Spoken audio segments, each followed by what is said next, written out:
Hey everyone, guest is back. It's Kamish back here with another draft preview, and we reached our quarter point of the previews. Five teams have been featured now, and it's my brother Brian and the 12th man.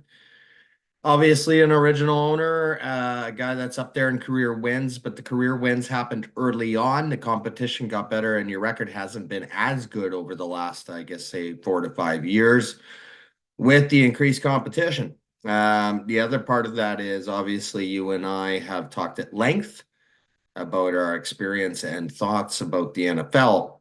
And it's going to be a tough year for you and I, just because our obviously our engagement level in the NHL has waned considerably. But I just want to say, Brian, I do appreciate you sticking it out here and staying in the league. It wouldn't be the same without you, even if you and I might not even watch a single game this year. But I will get into the preview here. And, I think obviously I am still following the football news just because of the fantasy football. And I know you not as much. So that could affect obviously your performance this year. But I would recommend for you, obviously, that you take some time to actually try to have a good draft because of the scenario you're in. Okay, so let's get going. The 12th man here, tier one. So your current keepers look like this, and oddly enough, so you're going triple-headed running back monster. In the early years of the LOC, definitely going with the triple-headed monster at running back seemed to make a lot of sense. A lot of timeshares nowadays. You have this unique situation where your top two running backs, or two of the top three anyways, traded teams. So we started with Josh Jacobs. He went from Vegas to Green Bay, had a lot of volume last year. Was it last year or 2 years ago? I can't remember. He was one of the best fantasy. I think it was 2 years ago. He's like fantasy player of the year because it was CMAC last year. So you can see a running back always ends up being fantasy player of the year, though. So I don't give a shit what anyone says. Running backs are still super valuable, especially since there's so few of them. And him going to Green Bay, I think, is going to be big because you say Green Bay's a legacy. I would probably agree with that.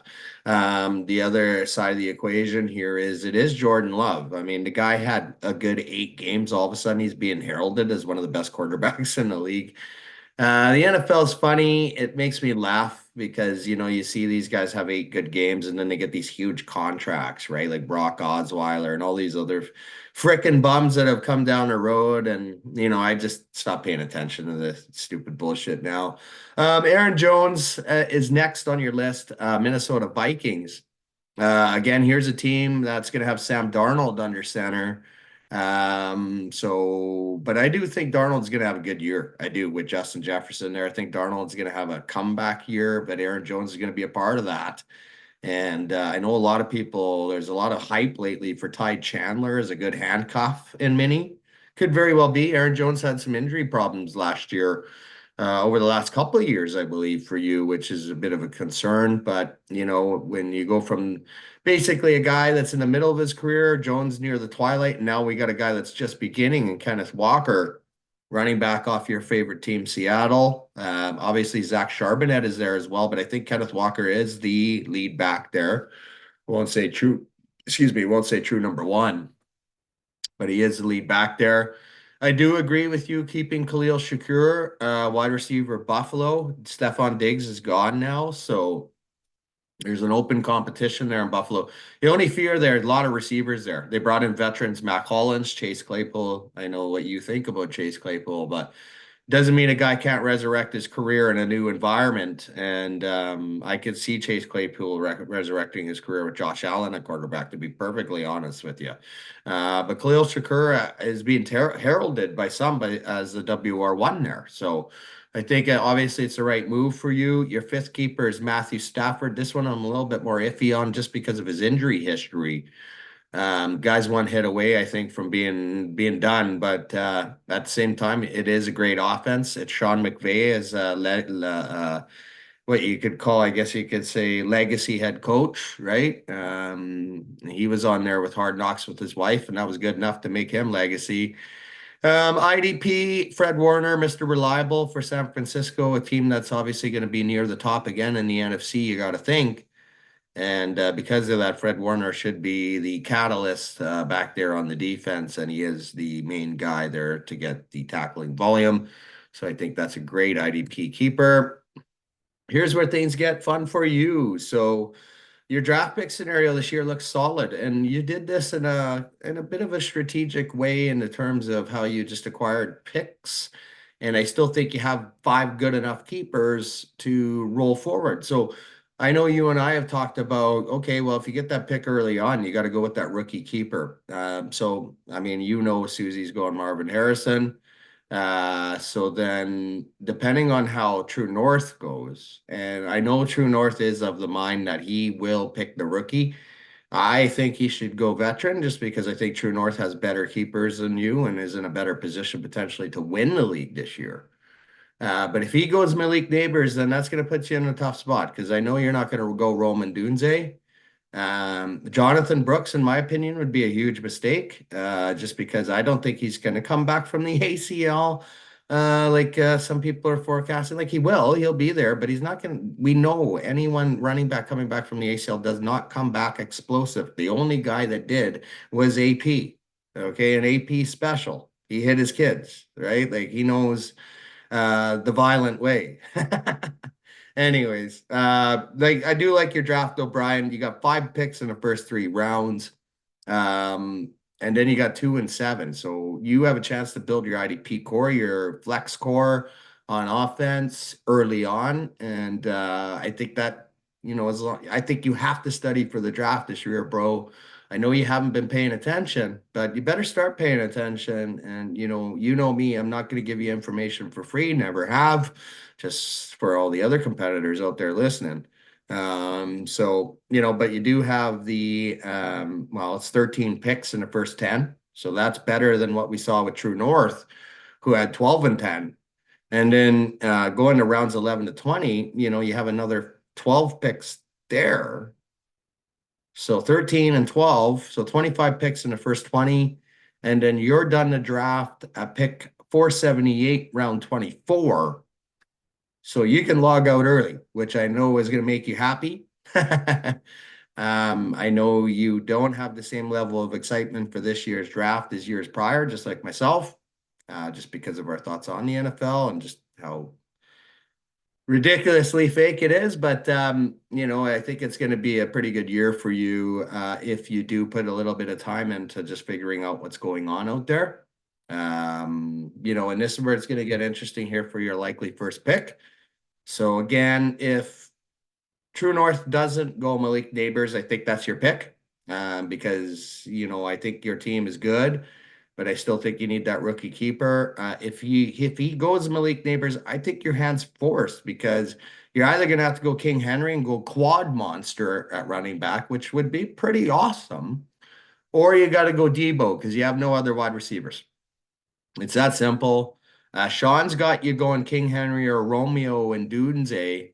So he obviously sees yourself, or he obviously is very confident that True North's going to pick Malik Neighbors. I'm pretty confident that True North will too, even though I think it's a bit of a mistake. I could eat my words on that because Malik Neighbors definitely looks like he's going to be a great wide receiver. I just don't like the situation.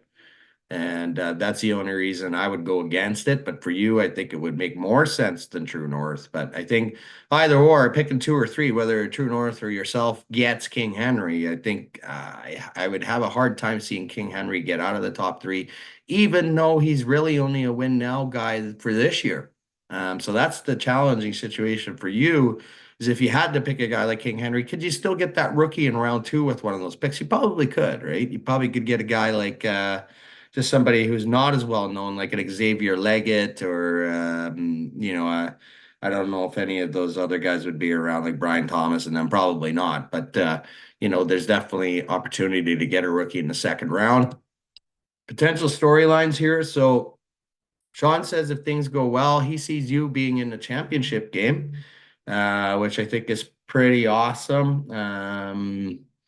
As I just see a report come up of some Vikings rookie dying at age 24. That's tragic. Sorry, I just saw that. Things go bad. Sean has you going eighth, so he obviously has you a playoff team minimum this year.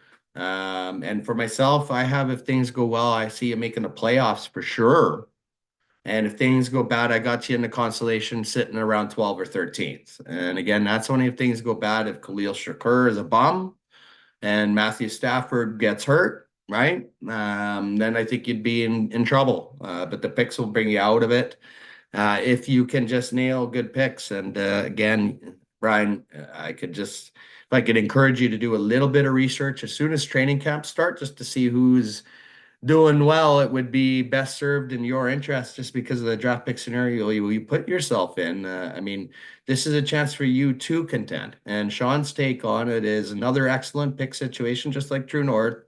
Keepers are good, but as a whole, they are 2 or 3 tiers worse than True North. He has the draft capital to either improve a few keepers or build a solid group of points producing depth players. Um, I don't necessarily disagree, but I do to some degree because I think Sean's thinking True North keepers are a lot better than they actually are. Because of the name value, Nick Chubb and Cooper Cup, I just think those guys' time has passed. And when you look at your keepers, Khalil Shakur, his time hasn't passed. It should be just starting, right? So that's the other thing. Plus, you already have the running backs solidified. So you could just pick five straight wide receivers, maybe. I mean, who knows?